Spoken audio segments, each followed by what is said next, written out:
It's a one-hour edition of TNT NBA Tip-Off presented by Auto Trader. You see the Mavs and Thunder with Brian Anderson, Brent Barry, and David Aldridge on the call, followed by the Lakers and Jazz with Marv Albert, Chris Webber, and Dennis Scott. Here in Atlanta, Studio J, Ernie Johnson, Shaquille O'Neal, Kenny the Jet Smith, and Charles Barkley. What? No, don't. Hey, no, let's. I don't know if you're trying to get something off your chest, wait a little while. I'm going to wait. So that we can. I know the started, the reserves are important, but yes. I have got to vent later. I know. We've got an hour show, and you'll have plenty of opportunity. To refresh your memory, here are the Western Conference starters announced a week ago. James Harden, Kawhi Leonard, Kevin Durant, Steph Curry, and Anthony Davis. Now, while the starters were selected by a combination of fan, player, and media voting, the naming of the reserves, 2 backcourt, 3 frontcourt, 2 wild cards, that's the responsibility of the league's 30 head coaches. A coach votes for players in his own conference, but cannot vote for players on his own team.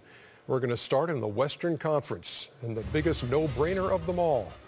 Russell Westbrook, 23 triple-doubles. Wow. He's had a triple-double in half of the Thunder's games. That's amazing. 2015 and 2016 All-Star Game MVP, averaging 31, which leads the league, also 11 rebounds and 10 assists. Klay Thompson of Golden State, 39 and 7. No-brainer, the best shooting guard in the NBA. His third straight All-Star, 21 points a game, 4 rebounds, 2 assists, has the NBA season high of 60. He's joined by Draymond Green, his Golden State teammate. Field goal kicker in the second straight All-Star in his 5th season. 11 points, 9 rebounds, and 8 assists. 3 triple-doubles. DeMarcus Cousins makes it for the 3rd straight time. No brainer. 28 points a game is number 5. 10 rebounds a game is number 12. And leads the Kings in threes made with 76. That's probably not good. This from a guy who made 11 in his first 5 seasons. Marc Gasol of the Memphis Grizzlies is a 3-time All-Star. The best center in the NBA. Career high, 21 points a game. Cut it out, Chuck. 6 rebounds, 4 assists. 42 the other night. Hey, best center in the NBA. Stop it. Yep. 64 threes made for DeAndre Jordan for the first time is an All-Star. He should have been 13 points a game and 14 rebounds. He's number 1 in rebounds. He's 7th in blocks. 19 games of 15 rebounds and 8 games of 20. And another first-timer rounds it out for the West. Yes. Gordon Hayward of the Utah Jazz, who were 29 and 18. Well deserved. He's given them 22 points a game, 6 rebounds, 4 assists, shooting 46%. He's the first Utah All-Star since Darren Williams in 2011. So there are your 7 Western Conference reserves: Westbrook, Thompson, Green, Cousins, Gasol, Jordan, and Hayward. Now, sometimes when we do this, there's immediately a name that jumps out and you say, how did this guy not make it? I don't know if that really happens this time around, Kenny. Well, I got to see the list again, but... you don't have to see the list. We just saw it. You just saw the list, fool. The list of who got left off. Nobody got left off. Ernie, that's How do you say no one got left off? Because every guy got on left there. off. Because I basically C.J. McCollum. There you go. He jumps out. There he is. When I see the list, Chris Paul now he jumps out. Because, all of these guys are interchangeable, but they jump out, without question. Chris Paul would have been an All-Star, I think, if he was a thing. But C.J. McCollum, to me, jumps out. Damian Lillard jump out? Wait, first of all, Kenny, you didn't even pick McCollum. You picked Mike Conley. No, but I had C.J. McCollum. That's your list right there. I know Chris Paul wasn't going to be able to play. And then you replaced him with Aldridge. I'm just saying. He didn't make it either. Jumps out. C.J. McCollum jumps out. Hey, listen, this is the first time I have no problem with the reserves. I thought that the coaches did a fantastic job. Why is it fantastic? Because they picked there's nobody. No. 2 of my guys didn't make it. Okay. But those guys to me were stretches. I had McCollum and Bledsoe. But the coach. So why were you arguing when I just said McCollum? Because you didn't even have McCollum. But you had him, and you're like he doesn't stand out to you. I said it was a stretch. You did not have him. McCollum is averaging over 25 points a game. Man. Who is? I picked him. Why didn't you pick him? I'm just saying. Wait, you're arguing for a guy you didn't pick? Because like I said, a lot of these guys are interchangeable. But CJ, he's not averaging 25. Over the last, 15, 16 games. Yeah, but the first half of the season to right now, he's not. He's second on the team in scoring.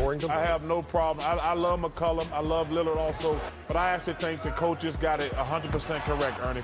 They're all interchangeable. You know what? The coaches did get it correct, but C.J. McCollum and Damian Lillard, they're in a weird position because they're always going to have to come behind Westbrook, Clay, and Steph. And they take votes from each other, Shaq. Yeah, They I probably know. take votes from each other now. I know, but, you know, they're in that position. Unless they're having a remarkable breakout year, you know, they're probably going to get... Yeah, but Because now you got to choose one or the other. Before, and it doesn't... It hurts that they're not winning. Yeah. What that's going to say. What's killing them is doesn't they're help not is that they're winning. 20 and 27. Yeah, That's 20 what hurts. Wow, I thought they were 20 and 26. No, But you had that one time, Kenny, you told But Hayward and guards in the Utah, West, Stockton. Yeah. Probably the most surprising team in the Western Conference. I think even more surprising than Houston? Houston made the playoffs last year, Ernie. Utah's the number 4 seed. I don't think we thought they would make the playoffs. I don't think we thought they would be this high. They're doing a fantastic job.